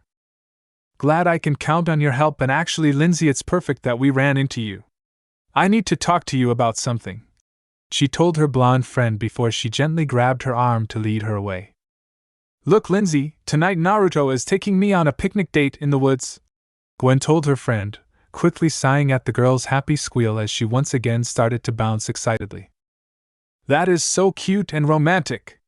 If you need to borrow any of my clothes or makeup, you totally can take whatever," Lindsay said with a happy smile before Gwen waved her off. "Thanks for the offer, but I'm fine. I brought it up to you because I'm going to bring up the idea of him being with the both of us to him as a hypothetical during our date," Gwen admitted with a bit of a frown. Sure, it might not be something she's 100% down for, but she knew Lindsay was a sweet girl and truly did have feelings for him due to how he's treated her. "More or less, it means that I'll get the idea in his head, from there it's up to him, and how he potentially handles it," she continued before she was surprised by Lindsay capturing her in a tight but soft hug. "Thank you, Gwen. I know it's weird, but thank you for doing this for me," Lindsay choked out, Gwen frowning as she felt tears landing on her shoulder. "It's fine, Lindsay. I know how much he means to you, so I could have worse girls to share him with," Gwen told her with a bit of a chuckle that Lindsay shared with her as Gwen hugged her back, rubbing the girl's back to console her as much as she could. Naruto was a bit worried as they came back, wanting to ask what happened to make Lindsay cry, but the gentle "don't worry about it" look on Gwen's face somewhat assured him that it was okay. He though was quick to accept a hug from Lindsay, softly hugging her back as Gwen watched them with a smile before the blonde pulled away with a warm smile on her face despite the tears on her face. "You guys go enjoy your alone time, I have to go fix my makeup," Lindsay told them before she quickly hurried off. Naruto would have asked what that was all about, but as Gwen squeezed his hand, he was assured again that it was okay. Personally, as they enjoyed their time alone together, they both wished they could spend time together out in the open. But at the same time, another part of them really enjoyed these private moments where they were together without anyone around, other than the constant cameras. "See, you're getting better," Naruto told her with a smile as she sat beside him on a tree stump, his guitar in her hands while he continued to try and teach her to play. "I really don't think so, but I'll take your word on it," she said with a smirk while she continued to strum on it a bit like he showed her, finding the noise she made with it to just not sound right. "You're learning. Don't expect to be rocking out at the start. You picked up the finger placements quick and you're making steady progress on the notes and chords, so just keep practicing," he assured her, sliding his arm around behind her to her hip and pulling her closer to him with a smile. "I figure I'd do better if a certain someone lessened up on the breaks to make out," Gwen teased him with a bit of a blush, smirking at him, which only got a smirk from him as well. "Hey, when teaching my girlfriend some breaks to kiss her are to be expected. Especially when she looks even more amazing with a guitar in her hands," he admitted as he leaned in for another kiss, which she was more than willing to return. They had to pull away from each other a bit though as they heard the speakers announce that the base dinner was about to start. "I'll come and find you after the elimination ceremony. Stick around the fire pit so I can find you easier," he told her, getting a nod from her as she kissed him again quickly before he really had to leave. Elimination ceremony. "I've got 7 gophers sitting in front of me tonight, but only 6 fluffy bits of safety in my hands, so good luck," Chris announced as he walked forward, interrupting the tense atmosphere caused by Heather glaring at Leshwana and Beth with the former glaring back even harsher. "When I call your name, come up and get your marshmallow," he told them like always as one by one he named each and every gopher until only Beth and Heather remained. "Heather. Beth. Down to you too," Whoever doesn't get this marshmallow must immediately walk the dock of shame and leave on the boat of losers. Forever, the host continued while he looked at the both of them. The final marshmallow goes to, he said, drawing it on for as long as he could to build up tension and give the camera to get footage. Heather, he finally announced, which got a surprised look from Heather which quickly turned into smugness. You heard him, boat of losers, that away. Heather almost sang out with how smugly she said it. That really was silly of you to take that doll from the island, she added, wanting to rub salt in the girl's wound as she still hadn't forgotten how she disobeyed her in the last challenge and had caused her alliance to crumble. See ya, girl, Leshwana sadly said as Beth walked off towards the dock. That's it for tonight, and you might want to burn some sage to get rid of any lingering curse vibes, Chris told the campers since he wasn't sure if just returning it would instantly fix things. Cool, will Chef give us some sage? Leshwana asked, getting a chuckle from Chris. Nope, so good luck with that, he bluntly told them before he walked off, leaving them to deal with that on their own. Naruto. As he heard the engine for the boat of losers start up, he quickly looked over to Duncan, who gave him a quick nod. Look, if I'm not back by the time he goes to sleep, you and the others know what to do, right? Naruto asked Duncan, referring to Harold since they still had one final step to their pranking of him to teach him a lesson. We all know the plan, and if he really doesn't get it after this, I'm scared to see what you have in mind, but don't worry about that, go see your girl, Duncan said with a smirk, shooing him away before Naruto quickly slipped away, taking the last few bits of food to add to the picnic basket he had gotten for the picnic. Getting the basket and Tupperware, as well as all the plates, was a bit tricky, but all he had to tell Chef was that it was for a lady and he'd personally wash and return every piece of it. Sure, the cook still threatened him, but it seemed that by him withstanding it he got a few points from the man. He smiled as he arrived at the fire pit, Gwen quickly noticing him and subtly making her way over to him before greeting him with a kiss. How was the 5-star dinner? She asked, smiling as she looked down at the basket he was carrying. It was good, lots of good food that I grabbed for us both to enjoy, he told her while he offered her his arm, getting her to quickly link her arm with it. Personally, I feel it'll taste even better with your company, he added, getting her to roll her eyes with a smirk. Then lead the way, Casanova, she teased before he did a playful bow and started to lead her through the woods. Gwen didn't know exactly what she was expecting when Naruto told her about the clearing he found for their date, but she was instantly amazed by it as they arrived. The clearing felt mystical as the full moon seemed to light it up in a soft blue light with an added stunning view of the night sky. Wow, this is better than I expected, Gwen said in awe as she looked around, Naruto smirking to himself as he laid out the blanket for them. Trust me, I wouldn't have brought you here if it wasn't somewhere I felt was worthy of being where we have our first date, unless you want our first date to officially count when it's off the island, he told her, looking up a bit worriedly at her only for her to shake her head and smile. This is perfectly fine for our first date, so don't worry so much, Gwen assured him, patting his arm as she sat down beside him and watched as he brought out a variety of really good-looking food. Seems they really did pull out all the stops for the 5-star dinner, Gwen said with a smile as Naruto dished her plate for her. Yes, seems like they did. Some of yous honestly thought it'd be slop with a 5-star label slapped on it, he joked a bit, smiling at her chuckle before he handed her the plate with the soda that he pulled from the basket. As their dinner date went on, they talked and told each other about various things about themselves, from the names of Gwen's friends, Pixie Corpse, Marilyn, and Reaper, and how she can play the drums to him, telling her he had dual citizenship in both Japan and Canada and his mom running a dojo that she's had in her family for several generations. So you've really never had a girlfriend?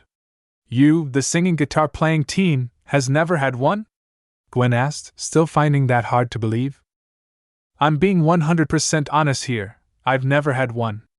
It's not like I've never been interested in girls, but my job has me traveling a lot, and because of it the girls that go after me tend to be the types where you can't be sure if it's genuine or cause of my job, he admitted to her a bit with a frown only for it to turn into a smile as he reached over to hold her free hand.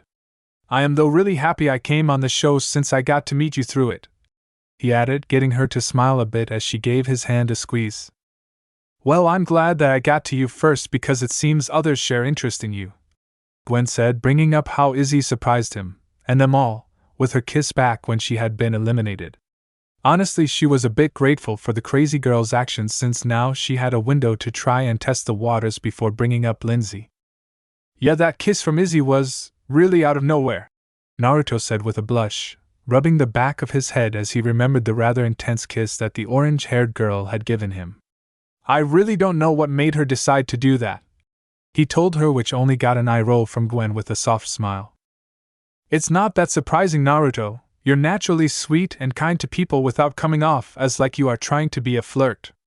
I wouldn't be surprised if other girls like you as well, Gwen explained to him, finding his blush to be rather cute as he stared down at the ground. Yeah, you mentioned that before and it still has me wondering if we should tell the others just to keep stuff like that from happening. Last thing I'd want is to hurt someone cause we have to hide, Naruto told her, his response making her smile as it showed he was worried about accidentally hurting other people. So you're saying you'd turn them down if they confessed to you? Gwen asked him, getting him to quickly look over to her and nod. I mean, isn't that obvious?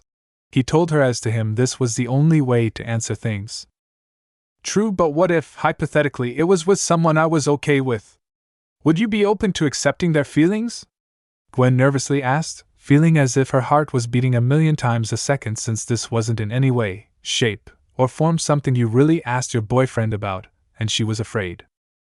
Sure, she was doing this for Lindsay, but she was afraid and worried that asking something like this might mess things up for her and Naruto. Like, as an example, the feelings of a girl who fell for you because of how you see her for her and not a part of her, feelings that when shot down by me brought her to tears since they, and you, meant a lot to her, Gwen told him, almost afraid to look over at him as she stared down at the blanket they sat on. You might not know it, but you really have an impact on a lot of people around here. I know it's crazy, trust me, I thought so as well, but I came around to it after talking more and more with her and learning how her past with boys have been. She continued before he stood up, her heart quickly sinking to her stomach, afraid that he had gotten upset with her. I can't outright say yes due to how insane this all is, but if it's someone I know and I talk with them, then it might be possible to figure something out, he told her, getting her to quickly look up at him to see the blush and nervous look on his face. Oh, okay. I honestly thought you'd get upset with me or something, she confessed as she honestly expected him to yell at her about how ridiculous all of this was before undoubtedly leaving. I'm not upset. If anything, floored sounds about right, but even with how surprised I am, I know you wouldn't have brought up something this intense for no reason, he explained to her, since this wasn't something that anyone would bring up without thinking it over a lot. Just give her a chance to talk, it's the least she wants, Gwen told him while motioning him to stay there before she went off into the woods to quickly grab Lindsay, thankful that she had decided to ask the blonde to wait nearby in case she was needed. The girl is Lindsay? Naruto asked with a bit of a blush, surprised and a bit shocked by how someone like Lindsay actually liked him like that. He was a bit amazed he had gotten someone like Gwen, so someone else like Lindsay also liking him had him stunned a bit. Just let her explain. I'll be towards the edge of the clearing to give you two some privacy, Gwen assured him, guiding Lindsay over to him and sitting her down, which in turn got him to sit back down beside her. Gwen smiled as Naruto merely nodded, leaning down to give him a kiss on the cheek and Lindsay's shoulders a reassuring squeeze before leaving the two of them alone. Naruto wasn't sure how to start things, trying to think up the right words to say or how to correctly phrase it before he took a deep breath and decided to start things off. Honestly, I'm not sure how to handle this or go about this, so how about you tell me why me? He asked her, getting her to take a deep breath before she seemingly steeled her nerves. You are the first guy in like forever not to just see me as a walking pair of these, Lindsay started to tell him, grabbing her chest a bit to make it clear what she was referring to. Back when I was 13 they were a DD, and since then guys have only really looked at them instead of me, except you, she said, turning to him with tears in her eyes that honestly surprised him since he'd only seen her smile. Your eyes aren't glued to my chest, although I do find it cute when they do catch your eye and you blush and focus on looking away. She teased him a bit, nudging him with her shoulder with a smile despite her eyes still glistening as if she was about to cry. But that's not all, you also have never treated me like an idiot or talked down to me, she admitted before nervously reaching over towards his hand, Naruto meeting her halfway to show her he didn't mind holding her hand. I know this is crazy and I barely convinced Gwen, so please, you don't have to accept this right away, but please, at least think it over. Lindsay choked out, Naruto frowning as he knew she was crying even before he looked over to her. Please don't cry, Lindsay, he told her softly, reaching over with his free hand to wipe away some tears of hers, which thankfully made her smile a bit and lessen her tears a bit. I won't deny that this is crazy, but to be this emotional about it shows you are really serious about this. I'm also sorry about how you've been treated by guys in the past. We can be pervs at times, myself included, although I swear it's not intentional. He defended himself, getting her to giggle a bit before he gave her hand a soft squeeze, smiling at how her tears were stopping. I'll be honest, I'm not sure how to handle this or go about it, but if you are content with having me despite already being with Gwen, then I'd be happy to try this kind of thing out, as I'd have to be an idiot and a jerk to turn down a girl who cries over how strongly she feels about me. He told her with a bit of a nervous smile before Lindsay stared at him in shock, quickly surprising him as she leapt at him and wrapped him up in a tight hug. Thank you. I can't believe this. Thank you for giving me a chance. Lindsay cried into his chest as they laid on the ground, her hug knocking him over when she leapt at him. Naruto could only blush a bit with a soft smile as he rubbed Lindsay's back to console her a bit. Looking around, he could see Gwen watching them with a smile before she started to walk towards them. I take it you accepted her feelings? Gwen asked, Naruto hearing a nervousness to her tone which made sense given what she had sprung on him. I'm willing to give this a go if you felt so strongly about it to bring it up to me and that it meant enough to Lindsay to cry like this. I don't know how to go with this, so we'll have to take it one step at a time, he told the both of them while he gently pet Lindsay's head, sitting up and allowing her to still hug on him and giving the top of it a soft kiss which only made the blonde girl smile happily at and blush at. Oh, I should probably get going and let you two enjoy your cute date, Lindsay said, trying to stand up only for Gwen to stop her. You're a part of this now, so you have every right to stay here and enjoy this cute little picnic he set up, Gwen told her while patting her on the back before sitting down on the other side of Naruto with a smile. Are you sure? Lindsay asked, a bit nervous until Naruto handed her a plate with a smile. If I'm dating you alongside Gwen, then you deserve to be included in the date as well. Plus, it'll help me get to know you even more, he told her in an attempt to assure her that she was completely fine being here. After all, it'd be very weird and awkward to have her leave after everything that had just happened and that he had just agreed to. The date with the three of them wasn't nearly as awkward or difficult as he thought it'd be, probably one part due to Lindsay and Gwen being good friends and the other part due to him getting along with each girl on their own. They all might get along normally, but the tone around things was more than just a regular get-together, so it definitely still felt like a date. As he walked the girls back to their cabin, or at least as far as he could go without risk of someone seeing them, he couldn't help but blush as Lindsay was hugging his arm on one side while Gwen held the hand of his free arm. Someone seems awfully cuddly over there, Gwen teased, making Lindsay blush and almost pull away before Gwen gently stopped her with a hand on her back. Sorry, I'm just so happy. It's either this or pinching myself to make sure it's real. Lindsay giggled out with a happy smile, giving his arm another squeeze while Gwen rubbed her back a bit with a smirk of her own. Well, I don't think he minds that much, Gwen said, bumping her hip against Naruto to get Lindsay to notice the blush on his face. For such a natural charmer, he sure is weak to some things, she added before she in turn hugged his other arm, which only got an eye roll from him. Well, sorry, my job makes it tricky to be with girls, but honestly any guy would get flustered by being hugged by one girl this pretty, let alone two, he told them, getting them both to laugh a bit at and hug him tighter. If anything, I like it, makes you different from all the other guys, Gwen admitted with Lindsay happily nodding along. Yeah. He's just so cute when he gets all flustered and really focuses not to look, Lindsay agreed with a giggle, finding his cute blush only proving her point and getting her, and now Gwen, to hug his arms more. Yes, very funny. Glad you two enjoy teasing me, and as much as I'd love for it to continue, I think this is as far as I can go alongside you two ladies, he told them, his tone a bit playfully dry to show he wasn't actually annoyed at them. Yeah, I bet you would love for it to continue with Lindsay's chest against you like that. They are an I cup, by the way, Gwen whispered into his ear with a smirk, getting his eyes to instantly shoot over to Lindsay's cleavage only to shake his head and narrow his eyes at her. Knew that'd get your attention. She laughed a bit before she kissed him, happy as he returned the kiss with an arm of his wrapped around her waist to pull her up against him to crank up the intensity of it. I'll see you tomorrow. Try not to spend too much time kissing your new girlfriend, she added with a playful smirk before walking off, looking back over her shoulder and enjoying the fact he was watching her leave. With Gwen gone, Naruto could only look over at Lindsay, who was still happily hugging his arm with a smile as she looked up at him. I knew you two would be great together. I'm just happy I also get to be with you, Lindsay said with a giddy tone as if she still couldn't believe it, her hugging his arm tightly showing him that she still had to almost remind herself that it was real. I'm glad you're happy, Lindsay, as seeing you cry and get emotional like that was intense, and not in a good way, he told her while linking his hand with hers and giving it a squeeze, getting a squeeze back from her hand before she rested her head against his shoulder.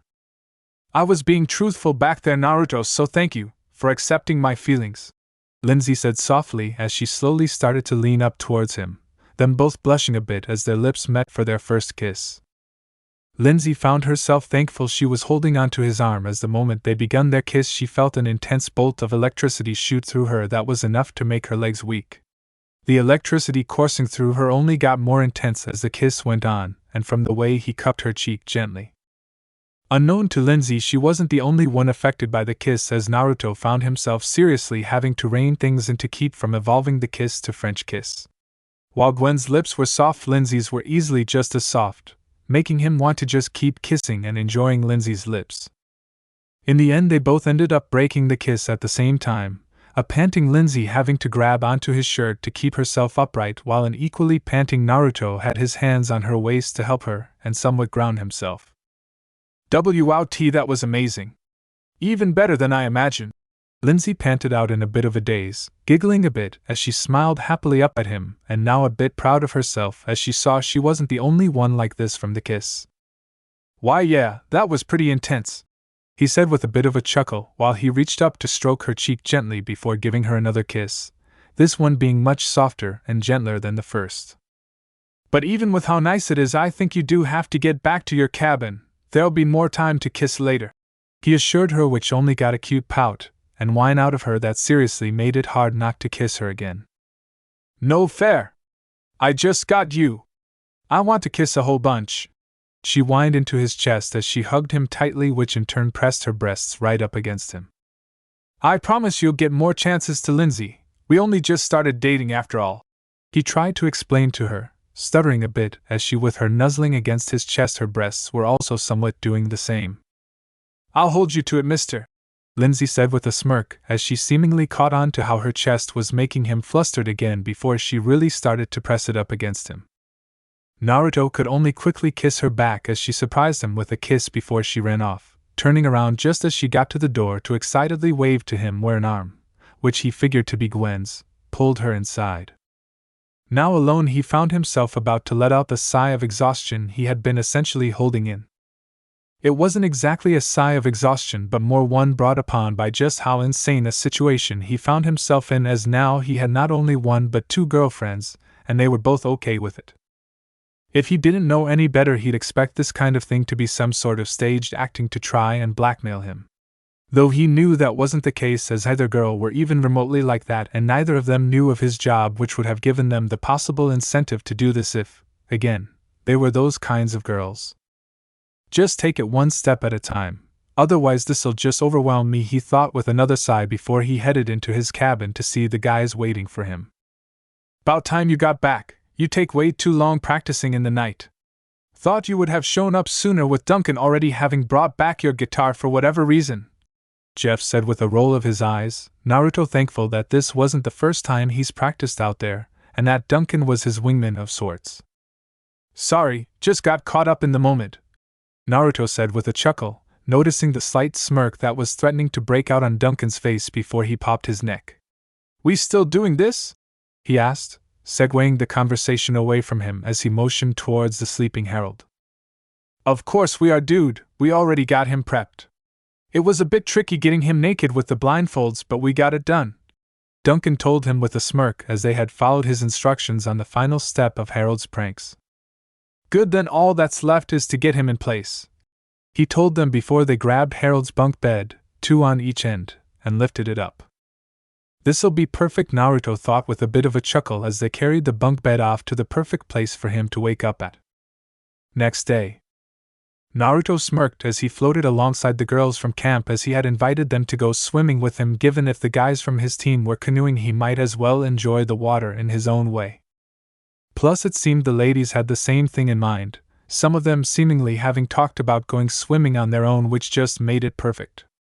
He though had to explain that Harold's bed was on the dock for a good reason. "Good morning, Harold," Leshwana said to the scrawny boy, being the first to notice he was waking up.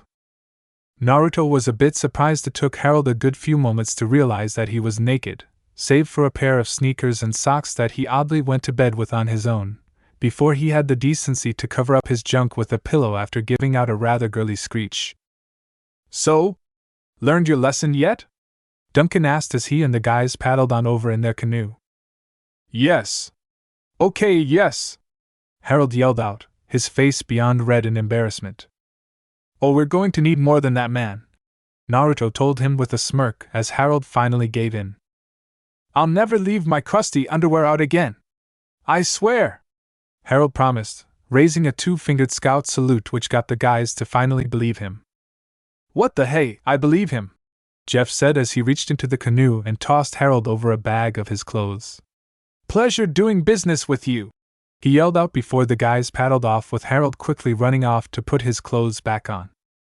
"And that, girls, is how you prank someone into submission," Naruto explained to them with a smirk, as he gave mock bows while floating in the water.